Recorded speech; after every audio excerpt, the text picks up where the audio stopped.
Hello, good evening and welcome to my railway, Bedstead Junction. It's Saturday night, about 7:30 on a Saturday night, and I'm playing with my trains again, as you can see, as always. Just been watching the Aston Villa beat Leeds just a minute ago on the telly, bit of Sky Sports, so we do have our football to watch as well. Probably go down later for the voice, perhaps. There we go. It's Saturday the 27th of February, almost March, and we're obviously still in lockdown. Many of us have received our first part of the vaccination. I'm just waiting to hear about our second. Now, the train we got going around is my latest one that I bought. It was a second-hand locomotive, and it's what we call a D single. You saw this feature on a previous video I shot, but tonight it's out again. But it's a relatively new one.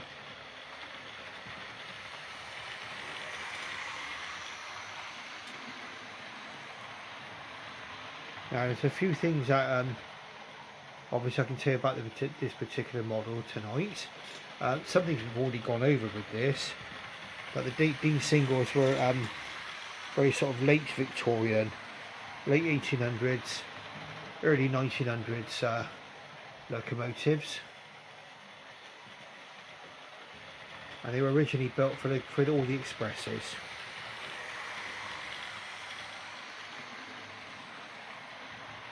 And you'll see the difference between one of these, which is called a single, which means it's got a single pair of wheels driving the engine, as opposed to coupled engines.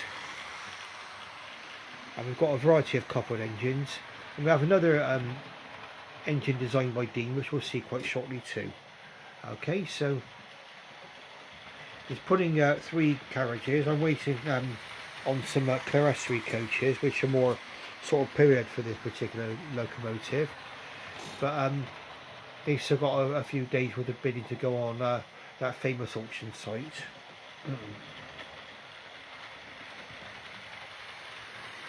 And when I first got this engine, it was making a very sort of high-pitched whining noise, but since I've ordered it and given it a good run, it's got a lot more quiet. Makes a bit of a buzzing noise, but I'm assuming that's what happens when the motor is under load.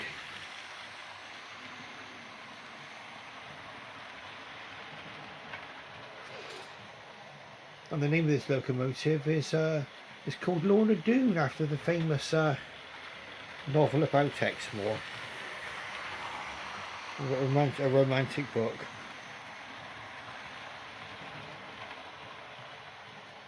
Written by Blackmore, and has been sort of turned into a TV serial a few times.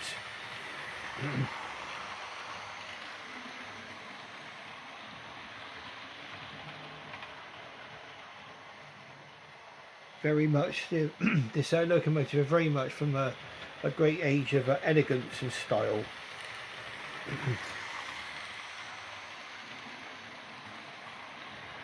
Now what we're going to do is we're going to drive her into the station soon.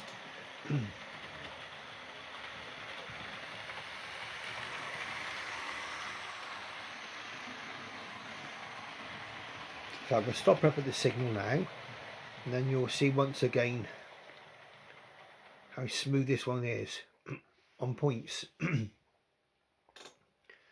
Now it's one of my well, it is as good as any engine I've got for points, actually. It's got extra pickups. There's no pickups in the tender picking up current from the track, but it's got pickups on the front bogie, and also on the driving wheels and the training wheels. So there's pickups all over the locomotive, but you'll see once we go over the points, you'll see what I mean.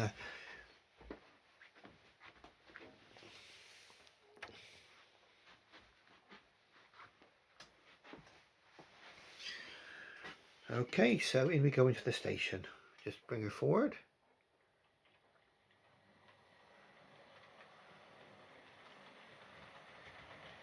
Straight over the point, no hesitation, no stalling.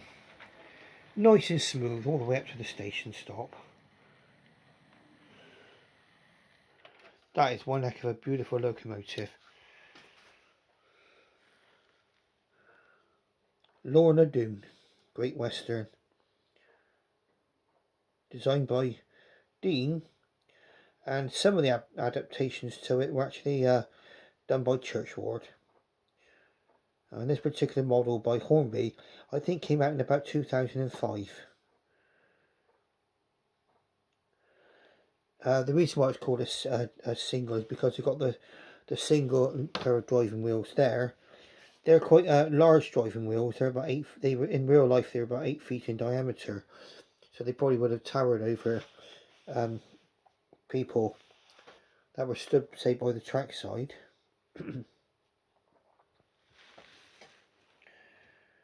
Usual copper chimney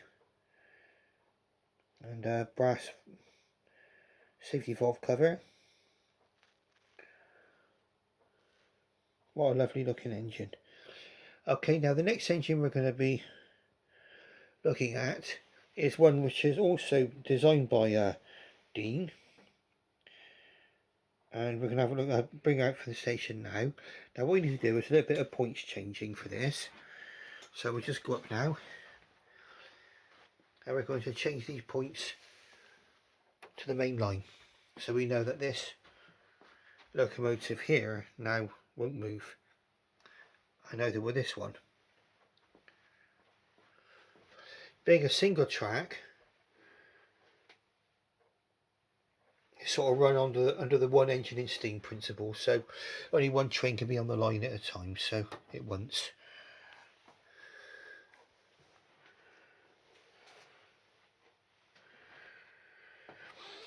Okay, so what we'll do now is we'll just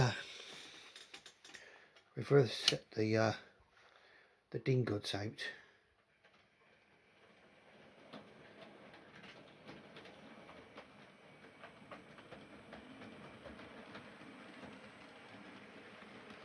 And we can see the difference between a single wheeler and a 6-coupled locomotive. Now they're both together there. Now before I forget, I'm going to change the points over to the main line.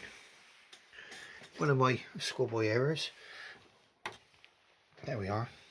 We'll be doing that tonight. But you can see the single wheeler, designed by Dean, was built for speed, and it was thought at the time that single wheelers were best for speed. The coupled locomotives like these here, we're just going to reverse her back a little bit more. I'll better look at her. This Dean goods is what they call an 060. So we've got the 6 driving wheels there, and no trailing or leading wheels. This is in BR black, so obviously in this guise it wouldn't have crossed paths with the Dean goods, but with the Dean single, sorry. But because this is British Rail livery from 1948 onwards, and the Dean singles were all sadly scrapped by the end of 1915. But this is the Dean goods. These had a much longer service life. They were sent away to both World Wars, and they were sort of used by the military for moving military supplies in both World Wars. That's a lovely locomotive there, all in black. The BR sort of freight locomotive style locos are all done in black, and it's got the early crest on it. But again, this is another engine designed before the turn of the century. Now we're just going to make it go forward. We'll have a little look and see what we're towing.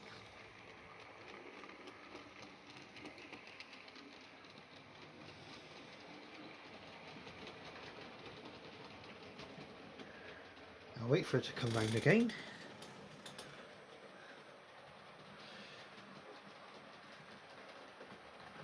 Now the very large brown wagon looks like a carriage, and that's because they were built from carriages. They were sort of disused carriages, and they built these bodies on top, and they were called Siphons. And that's the name for a milk carrying vehicle. That's what they were used for carrying churns of milk.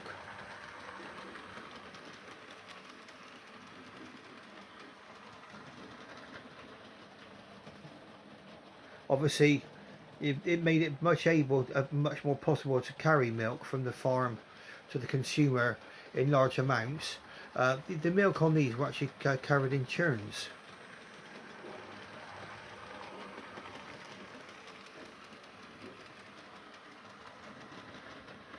So you can imagine the cows in the fields of the farms, and then within a very short space of time with rail travel, you could have this milk to the markets in the towns and cities for people to enjoy. So that's what the leading coach is there. That's a Ssiphon.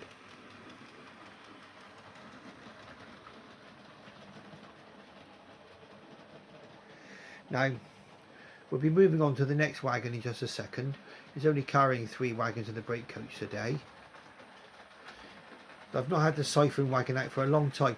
These would have been attached to express trains more often than not, because obviously the milk needed to be transported quickly, and because obviously you wanted to keep it as fresh as possible for it to go out to the various markets.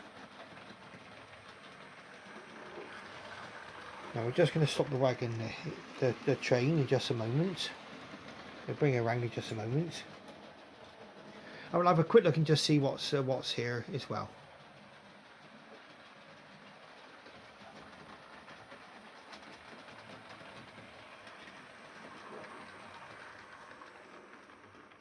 And the next wagon is a blast from my past, certainly. Watney's beer. Once again, it's out on the tracks. I love this beer wagon. People had various negative comments made about Watney's beer, but I honestly don't remember having a bad pint of Watney's, to be truthful.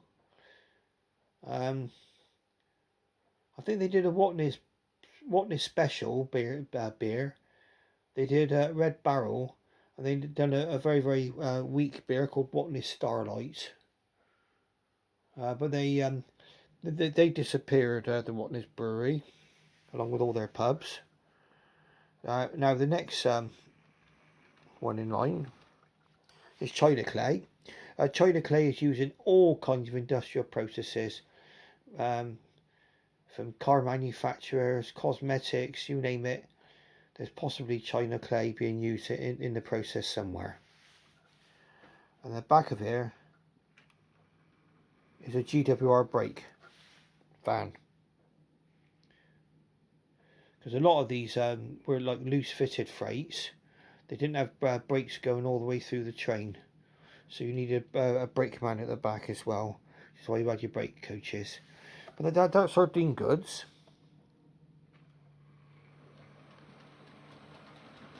Lovely locomotive. And the actual locomotive itself, the model, comes from a company called Oxford Rail. They made a few ready to run locomotives. I was very fortunate to get this one at the price I did.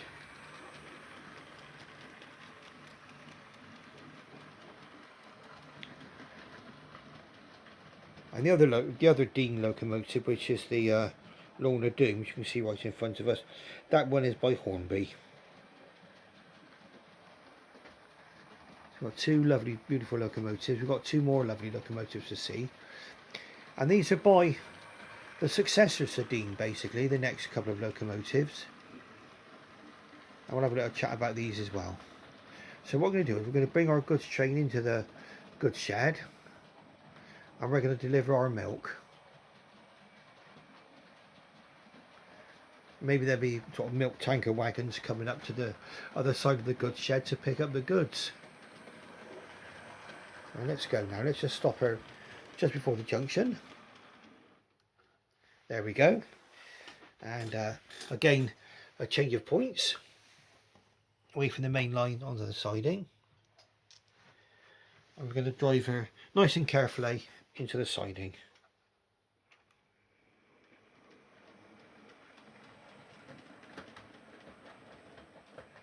Really nice locomotive. It's been very, very reliable. Good runner straight out of the box. We just need to watch we don't go off the edge of the siding. There we go. I think as soon as the Ssiphon van disappears inside the goods shed, I know it's got to the end of the siding. I don't have buffers on the end of these. I should have really, but I'm just allowing myself a bit of extra room. It's a very, very restrictive layout, this one. It's only 6 feet by 4 feet.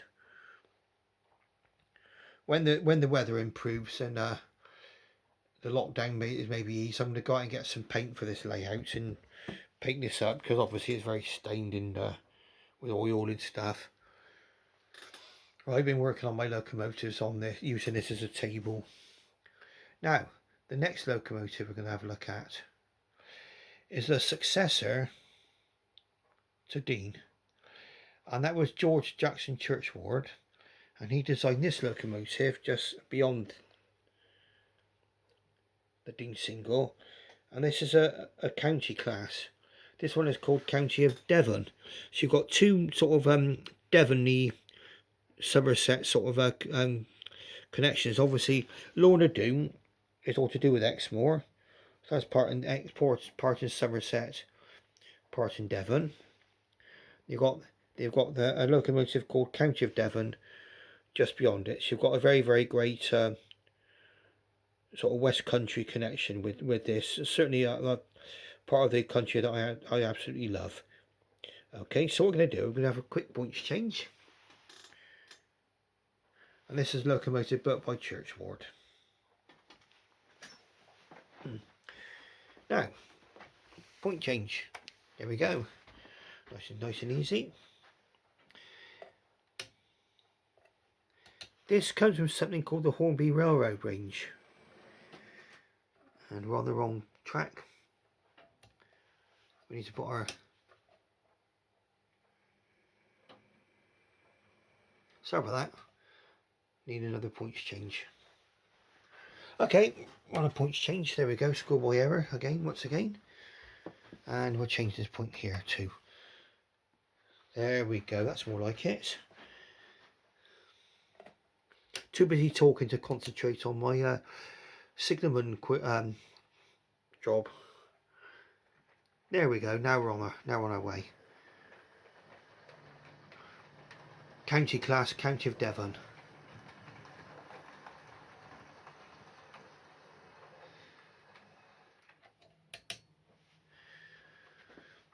Now these were designed for the more lightly built railway lines where there was more of a weight restriction. Churchward's larger version of this was called a Saint class, and that was a 460, but it's a 440 designed for the more lightly built tracks where there was a greater weight restriction. But these were very powerful locomotives. In fact, some people actually argued they were too powerful to be a 440. In fact, it literally is a Saint with the rear pair of wheels missing, almost. Very, very powerful.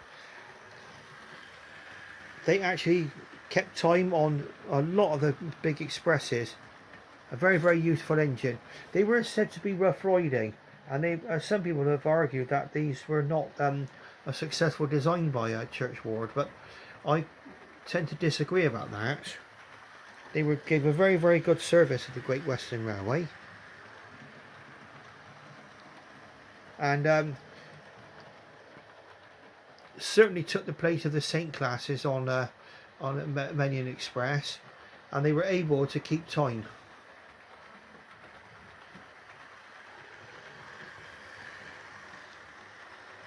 They were said to be rough riding, but they carried out their duties very, very well, and they were capable of quite high speeds too. This is the Saint class. We pull her into the viewing section here, and you'll see there's another couple of locomotives. So as opposed to the single pair of driving wheels, this got 4 driving wheels, so it's a 440. So 4 leading wheels on the front, then your 4 driving wheels and no trailing wheels. Okay, so that's a 440. Great Western and Great Western green livery. Very, very, very nice engines.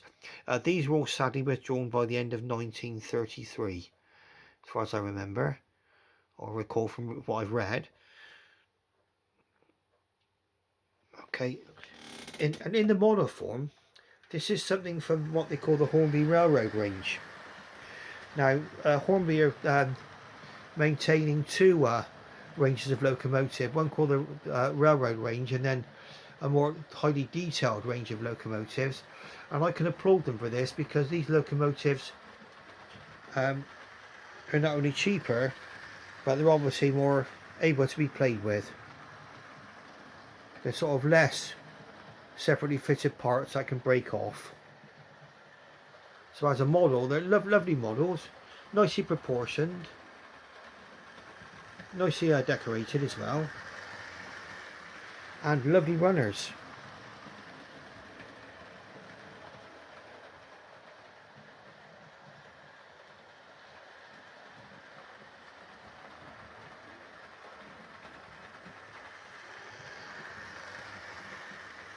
And these were allocated all over the Great Western in the end.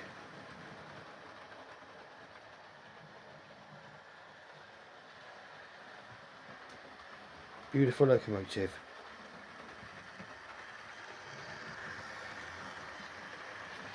And again with our Lorna Doone and the County of Devon, they must have sort of like instilled images in one's mind of travel to the West Country. There's great adventures. Perhaps people have read the Lorna Doone novel, and then they decided to go in search of the location of Lorna Doone on Exmoor. Lorna Doone was a fictitious character, but the actual locations they spoke of in the novel, the author spoke of, were actually real. So you can go and see the church where Lorna Doone was shot in the novel on her wedding day, and lots of other locations as well.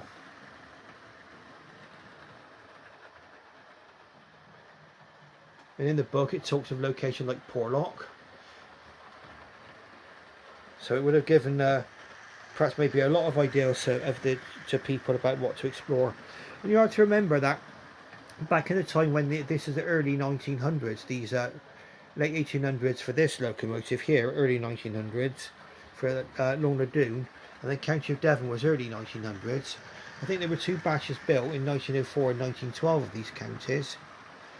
That really rail travel was it. Not many people own cars, and if somebody went anywhere by train, this would be probably the fastest they were ever going to travel in their lives. It opened up whole areas of the country to people that may not have been able to go there before. Before the Industrial Revolutions and the arrival of the train, some people may have not travelled much beyond their own town, or even much beyond their own village.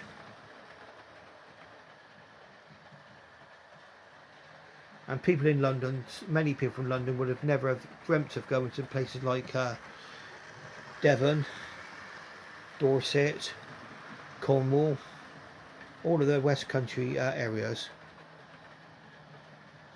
Hampshire, and the railways opened up these areas to the general public.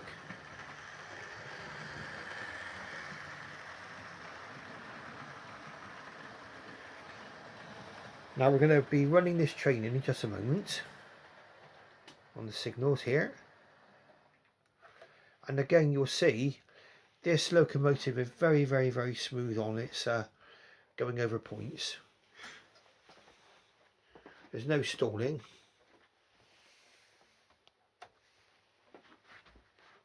and we'll have a nice little drive into the station, and then we're having a look at our last train that we have on the layout tonight. Bring it nice and careful. Look at that, really nice and smooth, beautiful.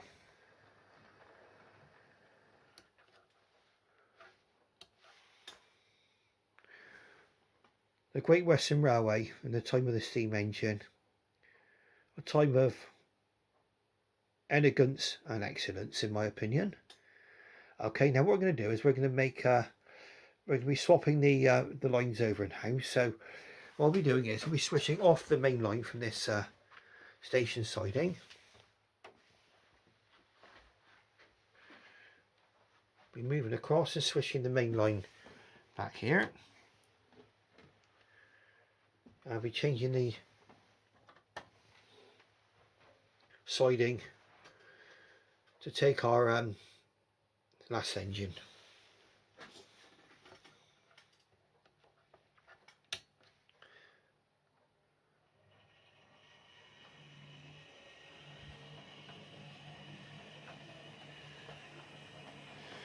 Now this is what they call a class 14XX, and these are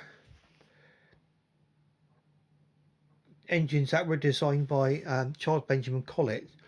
So you've got Dean, the designer of this one, and of the Dean goods over in the goods shed.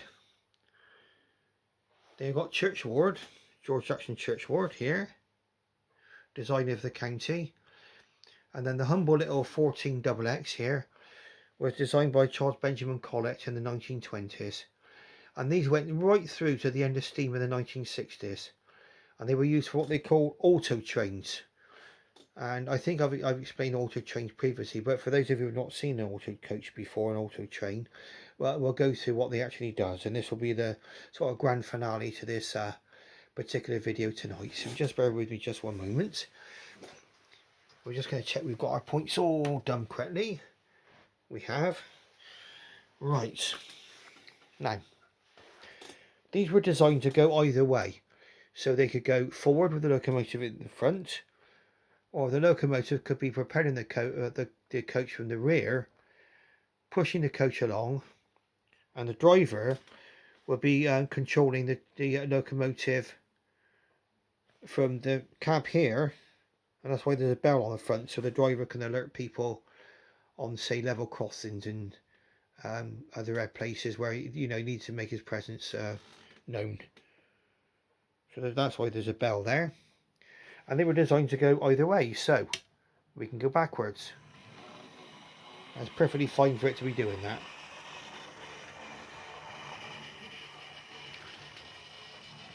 And in our area of the country, in near Bristol, which is where I live in Keynsham, near Bristol. There used to be a branch line which ran between Yatton, that was on the main line to the West Country, and it ran down to the holiday resort of Clevedon, and that's where these were employed, along with other branch lines, of course. But this is the Clevedon branch was one of the branch lines where these were used, right up until 1960, when they were replaced by diesel multiple units. Now the drive would go up to the front end of the coach, or what would have been the rear of the coach, but the fireman stayed with the locomotive, obviously putting coal in and taking care of the water levels on the engine. So it was a fireman's job to maintain steam, and it's a driver's job obviously to regulate the speed and the braking of the locomotive.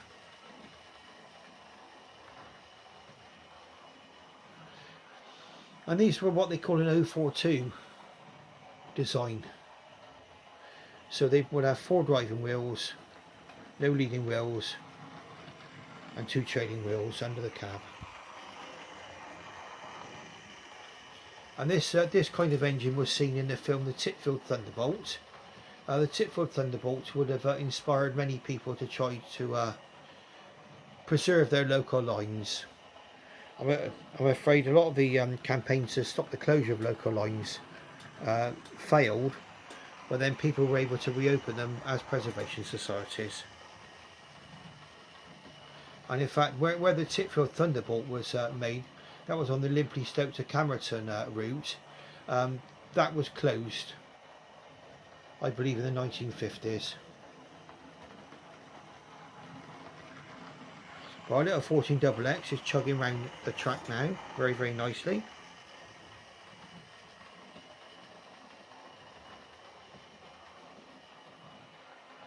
So to recap, we've got the designs of 3 different chief mechanical engineers of the Great Western Railway.